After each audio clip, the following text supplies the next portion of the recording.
Et bonjour, toujours ravi de vous retrouver au village des associations pour les 6e rencontres pour l'égalité organisées par le Conseil du département de la Haute-Garonne. Nous sommes square Charles de Gaulle, derrière le Capitole à Toulouse. Et nous reprenons le plateau radio avec Radio Localities et l'émission sera diffusée sur Radio Occitania et Radio Mon Pays. Eh bien oui, il devait être parmi nous, mais il ne pouvait pas rester. Donc une petite interview au débeauté avec un des représentants du défenseur des droits en région Occitanie, qui était prévu pour ce plateau. Quelles sont ses missions, sur quel dossier planche-t-il et aussi quel est son rayon d'action? Le juriste David Roy nous dit tout. Bonjour, David Roy, je suis chargé de la lutte contre les discriminations en Occitanie pour le défenseur des droits. Est-ce que vous pourriez rappeler un petit peu à nos auditeurs ce que c'est qu'un défenseur des droits, quelle institution il représente? Le défenseur des droits, c'est une autorité administrative indépendante, donc de rang constitutionnel. Concrètement, c'est une structure qui propose des permanences sur tout le territoire. On a plus de 800 lieux de permanence qui sont tenus par des délégués du défenseur des droits. Par exemple, en Occitanie, on a pratiquement 130 lieux de permanence. Et en fait, dans ces permanences, les délégués du défenseur des droits peuvent recevoir des personnes dont les droits n'ont pas été respectés dans nos domaines de compétences pour les aider à régler leurs problèmes directement avec les administrations, les entreprises concernées. Et nos compétences, c'est tout ce qui touche aux droits des usagers des services publics, également les droits de l'enfant, la lutte contre les discriminations, la protection des lanceurs d'alerte et la déontologie des forces de l'ordre et de sécurité. Donc ça, c'est vraiment au niveau du territoire. On est très attaché à recevoir les personnes, les écouter gratuitement, en toute confidentialité. Et les délégués peuvent très rapidement régler les litiges. Par exemple, une personne qui aurait une difficulté avec Pôle emploi, je cite Pôle emploi, mais ça pourrait être n'importe quelle autre administration. On a des liens directs avec Pôle emploi pour pouvoir régler la situation si effectivement il y a eu une erreur ou si Pôle emploi n'a pas appliqué correctement la législation, la réglementation. On va régler à l'amiable les litiges des usagers, puis après on a un autre niveau d'intervention où là on a l'institution a des pouvoirs d'instruction, donc ça veut dire qu'on a des juristes qui sont surtout au siège à Paris et qui ont le pouvoir, sont des sortes de pouvoirs d'enquête pour le dire simplement.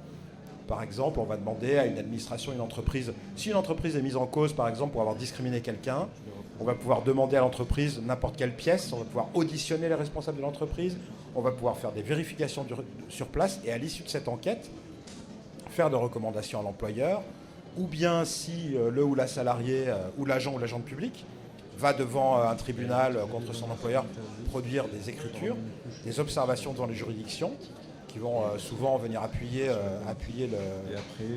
la personne qui est lésée dans ses droits, si elle a été discriminée, parce que parfois on enquête ou on échange et il n'y a pas de discrimination. Mais si c'est le cas, on va pouvoir les appuyer de cette façon. Et puis après, on a un autre grand volet d'action qu'on appelle la promotion de l'égalité. Alors concrètement, c'est-à-dire qu'on produit beaucoup de décisions qui permettent aux acteurs du territoire d'avoir un cadre sur lequel s'appuyer pour défendre les droits des personnes dans tous nos domaines de compétences. On produit des études, des rapports. On est beaucoup consulté dans l'élaboration des projets de loi aussi. On produit des recommandations pour plus d'égalité, pour que les droits soient davantage respectés. Voilà ce qu'est concrètement le défenseur des droits. Et donc vous êtes en liaison directe donc, avec la justice. Vous pouvez demander à saisir, demander à ce que le procureur de la République se saisisse d'un cas, ou est-ce que vous êtes un organe purement consultatif? Alors on n'est pas purement consultatif, mais on n'a pas du tout le pouvoir qu'aurait la justice. D'ailleurs, s'il y a une décision de justice, on ne va pas du tout aller contre une décision de justice, bien entendu. Si on doit parfois mener une instruction, une enquête, s'il y a déjà une enquête au niveau pénal qui est menée, on va demander l'autorisation de la justice pour mener une enquête, pour pas que ça parasite l'enquête pénale. Par contre, on peut effectivement signaler des délits ou des crimes au procureur de la République. On peut aussi intervenir auprès de la justice si les droits des personnes ne sont pas respectés en termes de procédure, de délai, s'il y a des problèmes de ce type-là. Mais on ne va absolument pas, bien sûr, se substituer à la justice. C'est pas du tout notre rôle. Donc on a un rôle pas vraiment un rôle consultatif, on a vraiment le rôle d'accompagner les personnes dans l'exercice de leurs droits, de régler leurs litiges de différentes façons, ou par la médiation ou par nos pouvoirs d'instruction. Mais en tout cas, on est bien distinct du rôle de la justice. Vous êtes partenaire de plusieurs structures en Occitanie, donc qui, je le suppose, vous font remonter des informations. Sur quel dossier vous avez majoritairement à travailler donc ces temps-ci? Alors effectivement, on travaille beaucoup avec toutes les institutions et puis tous les particuliers, les associations, etc., qui nous orientent des personnes.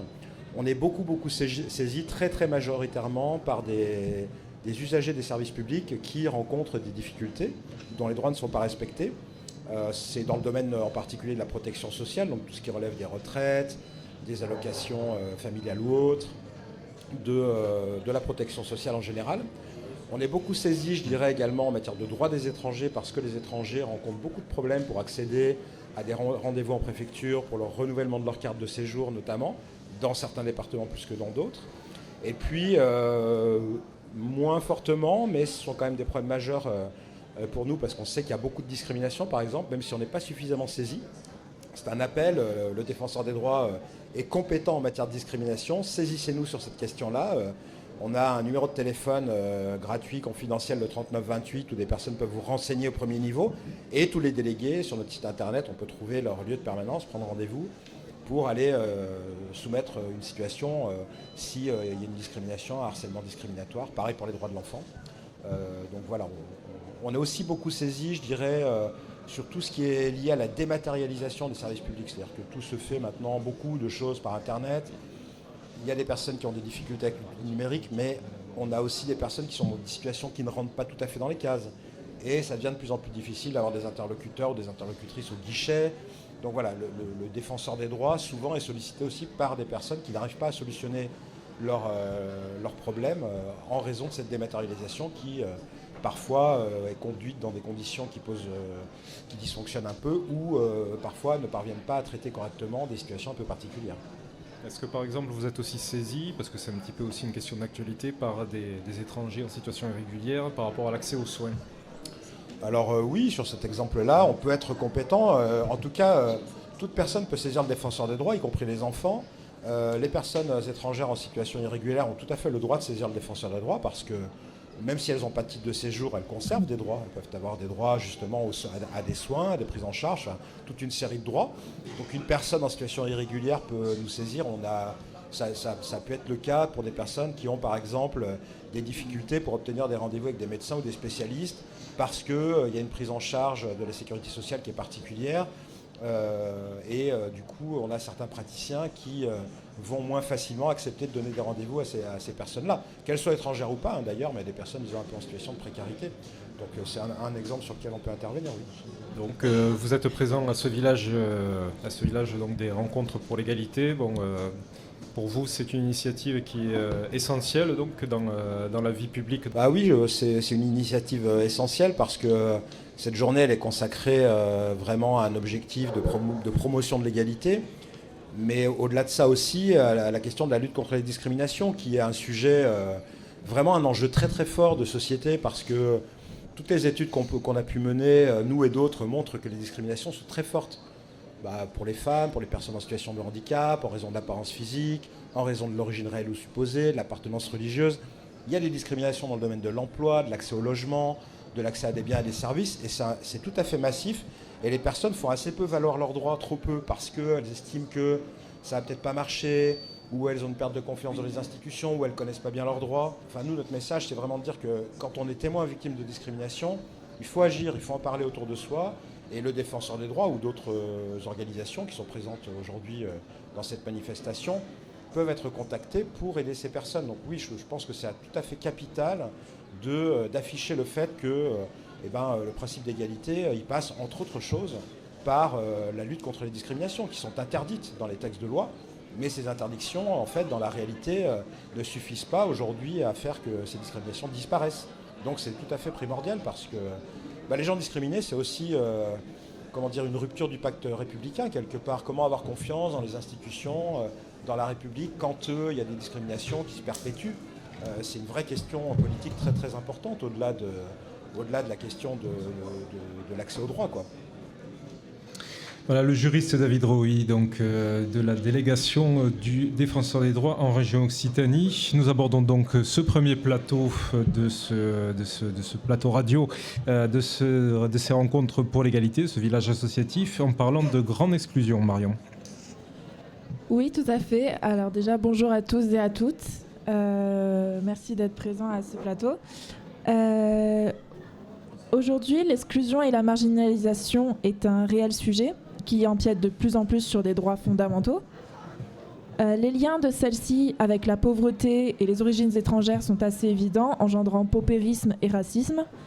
Comment vous, qui êtes sur le terrain, qui connaissez un peu ces situations, comment vous articuleriez les liens entre exclusion et discrimination ? Est-ce que le racisme entraîne l'appauvrissement ou est-ce que de nouveaux schémas se créent ? Ça laisse tout le monde sans voix.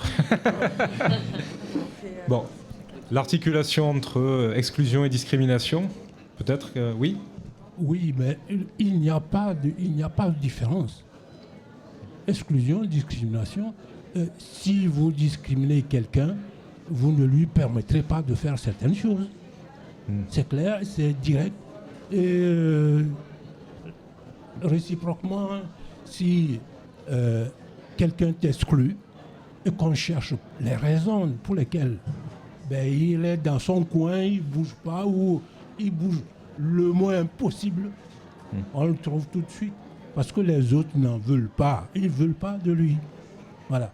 Donc, on peut parler de discrimination et d'exclusion, mais en fait, on parle de la même chose, du même phénomène. Voilà. Le phénomène dans les cours d'école, le plus faible est toujours en récréation, au coin quelque part, triste. Et les autres jouent, crient, hurlent. Voilà. Mais c'est déjà dès l'enfance qu'on a une petite expérience de la chose. Et quand on grandit avec tout ce qu'on a entendu à la maison, à la télé, dans la presse, tout ce qu'on a entendu et accumulé, on pense que c'est comme ça. C'est comme ça. On peut le discriminer, on peut l'exclure, on peut le battre. Voilà, c'est comme ça. Alors que ce n'est pas comme ça. Il suffit de chercher, d'avoir un peu la curiosité de vérifier. Quand on vérifie, ce n'a jamais été comme ça. Voilà. D'accord, donc c'est intégré, répété, et au final, ça vient en même temps. Il faut répéter. On ne cessera jamais de répéter, sinon on se perd. Hein? On pédale dans la choucroute et voilà. Il y a eu une enquête qui a été menée par le ministère de l'Éducation nationale, qui a été publiée très récemment, je crois c'était à la fin de l'année dernière, où on parlait donc des comportements, de certains comportements d'exclusion au sein de l'appareil scolaire. On parle notamment d'une exclusion pour des raisons de couleur de peau, des raisons d'origine, des raisons de religion, d'orientation sexuelle, etc. à 17% au collège et 11% au lycée. Est-ce que vous, au sein de vos structures, c'est quelque chose auquel vous avez déjà été confronté, notamment peut-être la MDEJ ? Oui, alors, la difficulté de la question, c'est qu'il y a un intérieur et un extérieur. C'est-à-dire... Là, on parle du cadre scolaire, à l'intérieur. Oui, mais dans un groupe particulier, soit on fait partie de droit de ce groupe, soit on n'en fait pas partie. À partir du moment où on est défini comme en faisant partie de droit, or tous les enfants font partie de droit de l'institution scolaire, on se trouve confronté à toute une série de situations qui contreviennent à ce droit. Ces situations contreviennent à ce droit avec plusieurs acteurs forts, l'institution elle-même, qui est en grande difficulté pour accueillir des personnes différentes. Donc là, on passe sur le champ du handicap, par exemple, puisque accueillir toute la politique inclusive aujourd'hui, accueillir des personnes qui sont à besoins différents, à besoins particuliers, ça veut dire transformer l'institution, transformer les habitudes, changer les façons de faire. Et là, c'est un mouvement extrêmement lent et extrêmement complexe. Et avec des aménagements qui demandent des choix d'organisation très très forts. Ça, c'est le premier volet. Le deuxième volet, c'est que les acteurs eux-mêmes reproduisent ou mettent en œuvre ces exclusions et ces discriminations. C'est-à-dire que dans tout groupe d'enfants, il va y avoir ceux qui font partie du groupe et ceux qui ne font pas partie du groupe. Et là, il y a un vrai travail éducatif et pédagogique à faire autour de cette appartenance et de pouvoir appartenir à un groupe en étant différent. Donc, nous, par exemple, on a assez souvent des questions qui viennent et qui viennent aujourd'hui par le prisme du harcèlement, où un enfant ou un adolescent est vraiment mis à mal du fait de sa différence, qui peut être physique, qui peut être la couleur de peau, qui peut être l'orientation sexuelle. Enfin, on balaye toutes les situations. Aujourd'hui, ce qui est plutôt intéressant, c'est qu'on en parle, qu'il y a une grosse mobilisation de beaucoup d'acteurs et qu'on est au début de quelque chose qui, on l'espère, va aller vers une amélioration. D'accord, merci.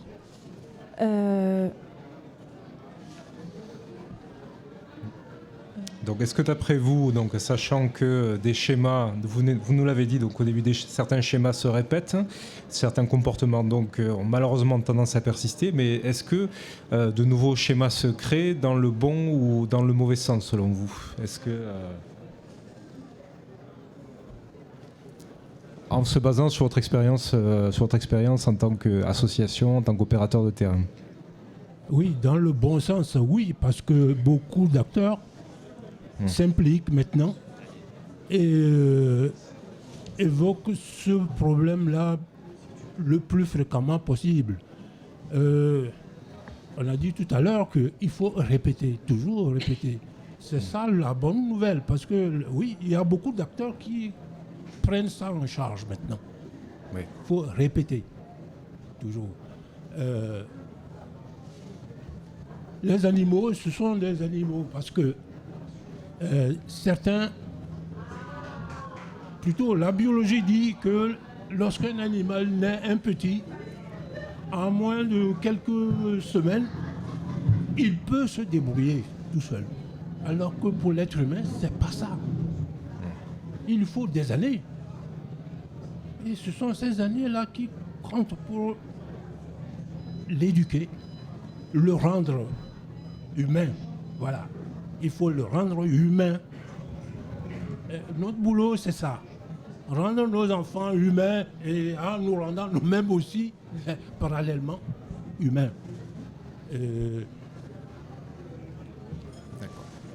Qu'est-ce que je peux rajouter de plus ? C'est l'essentiel, hein ? Nous rendre humains, collectivement.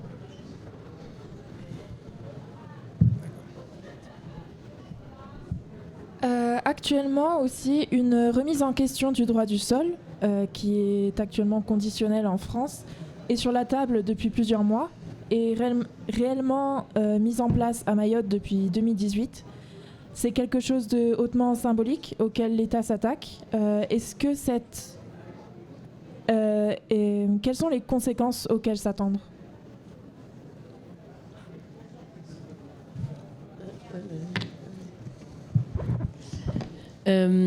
Du coup, par rapport au droit du sol, après il y a aussi les lois sur l'immigration qui ont été mises en place, pas encore mises en place, mais qui ont été réfléchies là cette année.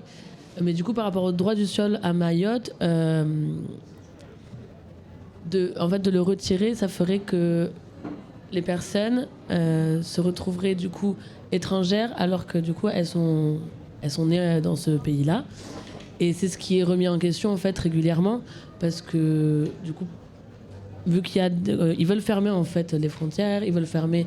Et là, c'est même pas fermer les frontières, parce que c'est fermer le droit d'être né dans le pays et de vivre, même d'avoir toute la culture, d'avoir toute cette éducation. Mais on sera toujours considéré comme étranger, alors que des personnes sont nées pareil que nous sur ce territoire, et c'est nous ayant des parents étrangers, on sera considérés comme des étrangers. Donc c'est pour se construire, je trouve, en tant qu'enfant, c'est très compliqué. Et ça nous rappelle toujours à nos origines. Alors qu'on normalement, ils devraient avoir les mêmes droits que les personnes qui sont nées sur ce pays. Est-ce qu'il y a eu des réactions justement auprès de vos publics sur cette question-là, sur cette question de la remise en cause donc, du droit du sol, qui en France n'est pas complet, il est conditionnel, il faut le rappeler. Donc est-ce que parmi les personnes qui viennent vous voir au sein de vos assos, il y a eu il y a eu des retours donc, des craintes, des inquiétudes ou voilà des réactions un peu vives. Comment ça a réagi autour de vous? Personnellement, au niveau de notre association, on n'a pas eu à échanger sur cette problématique. Mais personnellement, en fait, entre amis, on a discuté pour savoir si c'était légal ce genre de mesure-là. Le droit du sol, qu'est-ce que c'est? C'est-à-dire que c'est quelqu'un qui est né sur le sol, qui a droit à la naturalisation, à la nationalité de manière automatique. Et ça veut dire que au niveau de la démocratie, les institutions peuvent faire ce qu'elles veulent sans en référer au Conseil constitutionnel. On est en droit de se demander si cette mesure-là est légale. Est-ce qu'il y a eu avis du Conseil constitutionnel avant que les membres du gouvernement se prononcent ou bien qu'ils décident une telle mesure? C'est plutôt préoccupant, quoi. Voilà, ce que moi je pense de cette mesure.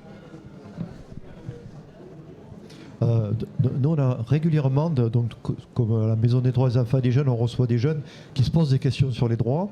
On a régulièrement des jeunes qui viennent nous poser des questions parce qu'ils sont arrivés en France à 1 an, à 2 ans, à 3 ans, à 15 ans et qui font part de leur envie d'avoir cette nationalité et qui sont effectivement toujours très préoccupés de cette possibilité-là, surtout que pour une grande majorité, il n'y a pas d'alternative identitaire qui existe. Hein, c'est un peu comme vous le disiez tout à l'heure, c'est-à-dire quand on est né en France ou quand on est arrivé en France avant l'âge de 11 ans, aujourd'hui on a automatiquement la nationalité, il faut faire les démarches quand même, enfin, c'est à ce sens qu'elle n'est pas tout à fait automatique, mais c'est évident, et ils n'ont connu que cet environnement-là.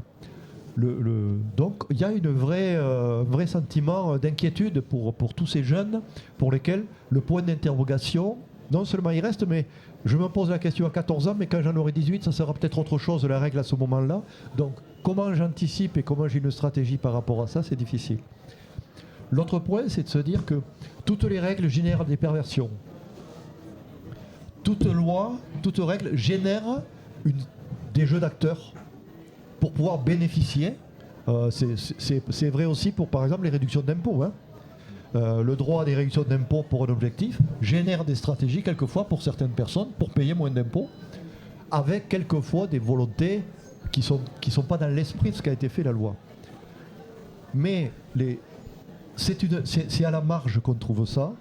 Et refaire des lois pour la seule raison qu'il y a des jeux d'acteurs autour de ces lois, c'est très compliqué parce que ça amène à faire du coup par coup et à perdre une vision globale. Donc effectivement, ce problème de Mayotte, il est réel et il y a des stratégies même de passeurs, de réseaux de passeurs pour venir permettre à des femmes d'accoucher à Mayotte, enfin, qui permettaient de façon à avoir automatiquement la... Donc ça, ce sont de vrais problèmes. Par contre, ce problème-là, c'est pas obligatoirement en faisant une loi liée à ce problème qu'on va le résoudre. C'est une question d'ensemble et qui excède même la question des lois françaises, européennes et le fait que beaucoup de pays n'ont pas les mêmes lois. Oui, alors à notre niveau, effectivement, il y a un peu des questions, mais en fait, il y a surtout, je crois, une méconnaissance de cette problématique, comme une certaine distance, alors qu'elle concerne plus directement certaines personnes qu'on peut accompagner, etc.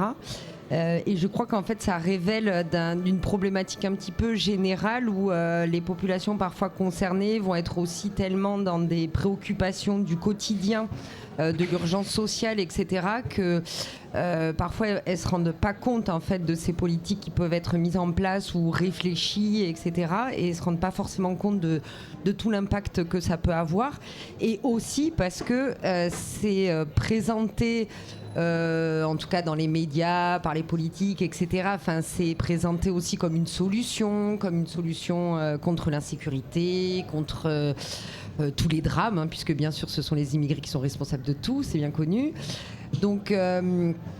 Donc forcément, voilà, c'est le poisson est un peu noyé et puis ça passe comme ça et ça rejoint aussi un petit peu ce que disait le défenseur des droits au début, c'est une méconnaissance des droits et donc parfois aussi une méconscience entre guillemets de tout l'enjeu qui se trame derrière ce fait-là et ces remises en question-là. Et en fait, ça serait dramatique parce que je rejoins exactement ce que vous aviez dit au début sur la perte d'identité, enfin, des personnes qui sont nées ici, qui sont là depuis parfois 20 ans. En fait, leur pays d'origine va être leur pays peut-être de cœur, mais en attendant, il va y avoir une perte d'identité énorme. Et si on les renvoie dans un autre pays, pour eux, c'est pas leur pays nécessairement, pardon. Donc c'est assez dramatique. Donc effectivement, il peut y avoir des questions, des doutes, et tout comme voilà, sur un ensemble de choses. En tout cas, les personnes se sentent, vu le chemin qu'on prend, de moins en moins les bienvenus ici et ne savent plus trop où aller en fait. Oui, Caravane. Oui, c'était juste pour répondre un petit peu. Du coup, oui, en fait, comme vous disiez, les personnes du coup, qui sont nées en France ou du coup à Mayotte n'ont pas la nationalité du pays dans lequel ils ont leurs origines. Mais du coup, juste, j'avais une question sur le fait de les problématiques des passeurs et que ces femmes viennent accoucher à Mayotte. Pour moi, c'est pas une problématique. Je pense que c'est aussi fuir une condition dans leur pays qui ne leur est pas. Et en fait, ils souhaitent le meilleur pour leur enfant. Donc en soi, d'arriver dans un pays en se disant bon, pour mon enfant, je vais réussir peut-être à lui faire vivre autre chose. Et que du coup, finalement, cette personne, on lui dit t'auras pas. Vive la mariée. Il y a le mariage. Oui, et du coup, ces personnes souhaitent avoir la nationalité française pour une nouvelle vie, ou en tout cas peut-être d'autres chances qu'ils n'auront pas dans le pays d'origine, et que du coup on leur enlève cette possibilité pour la sécurité des Français. Je trouve ça très malheureux finalement, parce que ces jeunes, ils vont vivre et ils vont s'investir dans les valeurs de la République, ils vont aller à l'école, ils vont apprendre la langue, et du coup, ils se retrouvent donc, comme vous disiez, des fois à devoir retourner dans leur pays ou n'avoir pas la nationalité. Et finalement, en fait, ils sont nulle part chez eux. Voilà, comme vous disiez. Merci beaucoup. Alors, depuis cette année, le pacte des solidarités vient succéder à la stratégie de prévention et de lutte contre la pauvreté, qui arrive avec un état des lieux. La pauvreté se reproduit entre les générations et les difficultés pour en ressortir durablement persistent. Ce pacte lance donc un appel aux acteurs associatifs, professionnels et entrepreneuriaux, avec un renouvellement des actions de prévention sur les inégalités dès l'enfance, d'accompagnement de retour à l'emploi et d'accès aux droits, et enfin de construction d'une transition écologique et solidaire. Est-ce que vous êtes optimiste de la reconduction de ce pacte ? Est-ce que le bilan précédent a été impactant ? Est-ce que vous avez été des bénéficiaires donc, de ce pacte de solidarité en premier lieu ? Est-ce que, quelque part ? Non, nous n'avons pas été bénéficiaires de ce pacte. Mais en observant, tout simplement, nous pouvons dire que ça n'a pas bien marché, puisqu'on cherche une solution alternative. Ça n'a pas bien marché. Ce qui est proposé maintenant, ce qui est sur la table, nous n'avons pas eu l'occasion de le regarder de près. Et donc, nous ne pouvons pas nous prononcer là-dessus. Voilà. Je ne connais pas tout sur le pacte de solidarité, pour être honnête, mais ce que je constate souvent et ce que je regrette parfois, c'est que en fait, je trouve qu'il y a beaucoup de pansements qui sont mis et que malheureusement, dans tout ça, on ne traite pas toujours les problèmes de fond, les problèmes à la source, et ça, c'est dommage. Et parfois, en tant qu'acteur associatif, on est obligé de jouer le jeu parce qu'il faut qu'on vive aussi, sinon on va être tous de l'autre côté aussi, donc voilà. Et parfois, ça peut être difficile de trouver du sens là-dedans quand on peut dépenser des milliers d'euros dans des projets pansements qui ne suffisent pas. Et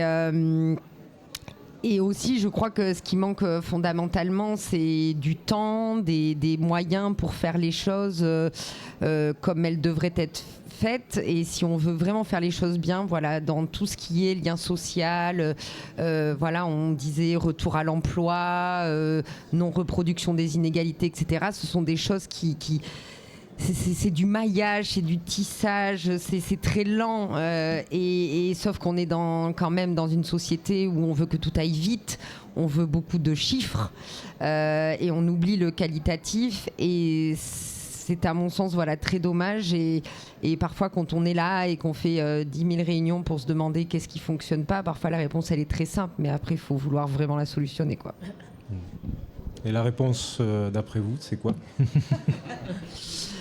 Alors, j'ai pas toutes les réponses à toutes les problématiques du monde, ça serait chouette, mais voilà, vraiment, comme je disais, c'est d'avoir le temps et les moyens pour faire les choses bien et prendre conscience que quand on travaille avec des humains, et ben ce sont des humains et non pas des chiffres, et que voilà, les relations humaines, le lien social, la participation citoyenne, etc., qu'on entend beaucoup, eh bien il faut du temps, et que voilà, parfois il y a des projets pour arriver à faire participer des personnes, pour que des personnes sortent positivement entre guillemets de leur situation problématique.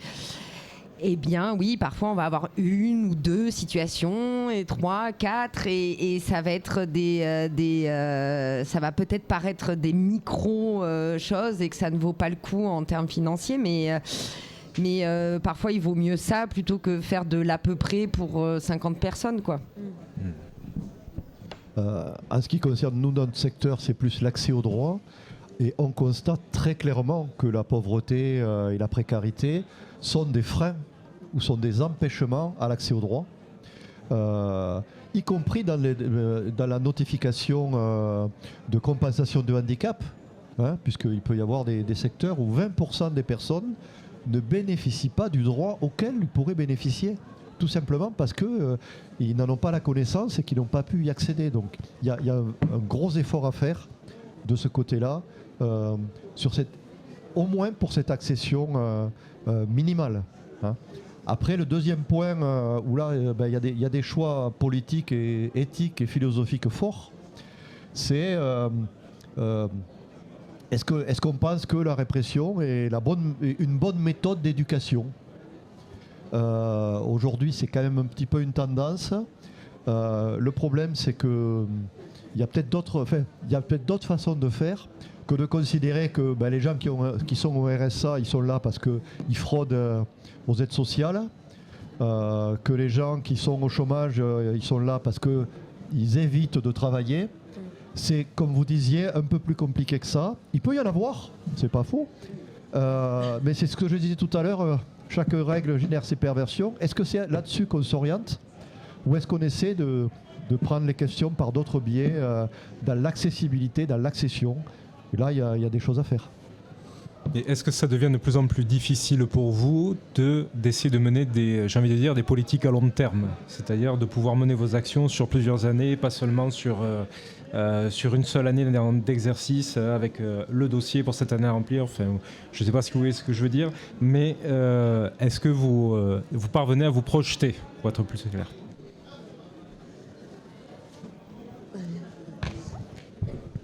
Pour notre part, ça dépend en fait des actions. Donc il y a des actions qu'on réitère chaque année, mais il y a beaucoup de choses qu'on mène sur une année qui seront très différentes l'année d'après.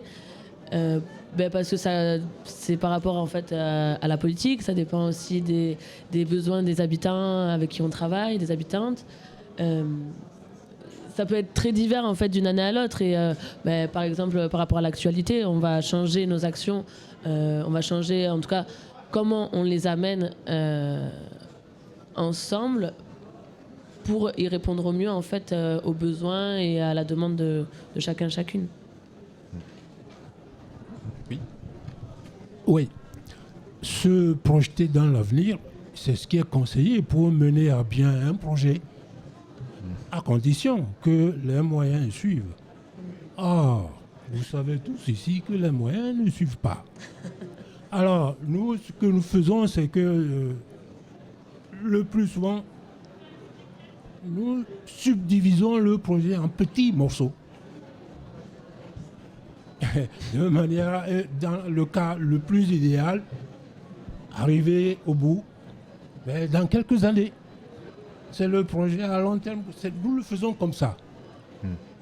Nous le faisons comme ça. Les associations, je peux dire que nous ne sommes pas dans le même... nous ne sommes pas privilégiés en ce sens que il y a eu une période, celle du Covid, qui a mis presque tout le monde à plat. À la fois les projets et les subventions, les demandes d'aide, tout est à plat. Et les activités de ces associations aussi ont pris un coup à la tête là-dessus. Maintenant que ça commence à reprendre, tout le monde remarque qu'il y a une difficulté à remobiliser les gens. Voilà. Et donc, les moyens ne suivent pas. Surtout au moment où il faut redémarrer. Les moyens ne suivent pas. Alors, on est effectivement une association, donc dans la précarité, puisque on fonctionne beaucoup sur des appels à projets. C'est-à-dire que les appels à projets, les financements, ils sont votés chaque année, que c'est de l'argent public, donc comme il est voté chaque année, on n'est pas sûr que ça sera voté dans le même sens. Donc ça, c'est le fond un petit peu d'insécurité qu'on a. À côté de ça, on a quand même un partenariat très fort avec le conseil départemental, avec la métropole, avec des municipalités du département, avec le SICOVAL, qui font que d'une année sur l'autre, on continue nos actions, on a vraiment des échanges de qualité, un véritable engagement sur ces questions-là de l'accès au droit qu'on porte, qui font qu'il y a quand même des choses de possibles, il y a des mobilisations, il y a des actions qui sont faites. Donc on est un peu dans la balance entre ce côté... on n'a pas l'impression qu'on fait ça pour rien. On voit une véritable évolution, nous on rencontre beaucoup de jeunes. Là on fait un petit quiz là, sur le stand. Le même quiz il y a 10 ans, pas un enfant était capable de donner une réponse juste. Aujourd'hui, ils sont beaucoup mieux informés. Donc, il y a une évolution. Et il ne faut pas l'oublier non plus. On ne rampe pas sur le sable, quoi. Par contre, il y a des besoins énormes, il y a des évolutions de société énormes, il y a des gens en très très grande difficulté, des écarts qui se creusent. Et il faut vraiment se mobiliser pour ça. D'accord. Bon. Caravane, peut-être un petit mot là-dessus, non Ça va. Non, ça ira ? Bon, d'accord. Très bien. Bah écoute, Véro, on va peut-être faire tourner un petit peu de musique. Merci beaucoup d'avoir participé à ce premier plateau. Oui. On va quand même représenter ces associations qui étaient autour du plateau. Oui. Ça sera bien. Très bien. Donc, merci à Caravane, donc, qui vise à promouvoir la rencontre, le partage et la solidarité entre les cultures au sein du quartier Ampalo.